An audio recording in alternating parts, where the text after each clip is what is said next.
পতাকা ফটো করতে পারে না। এটা কাছে এখানে সীমান্ত সীমান্ত এখানে করে না। দ্বিতীয় কত বলে গেছে চিন্তা করো। এই সরকারের পাতাটা সীমান্ত থেকে তো করতে পারে না। বিশ্ববিদ্যালয়ের একদম থেকে আন্দোলন নিয়ে তারা এখানে আসছে। তার পক্ষে আসছে। আন্দোলনকে আমরা বিরোধ করছি। এই আন্দোলনকে কে নিতে গেছে? আমরা কি সরকারের দিকে বাইরে আছেন? আন্দোলন এখানে আছে কি কারণ? বিজেপি কেন আসবে? ব্যাপারটা পুলিশ কেন আসবে? এটা কারণটা কি? বিশ্ববিদ্যালয়ের প্রশাসন যে অর্থ মিনিংলেস প্রশাসন, এই প্রশাসনের কাছে আমরা কিভাবে নিয়ে কোথায়?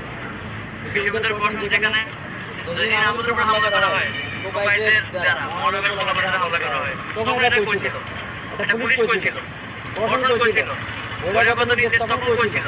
এখন আছে বিজেপি নিয়ে, পুলিশ নিয়ে র্যাব নিয়ে। দেখি যৌথবাহিনী অভিযান। দেখি যে বিরোধী কাজে আছে।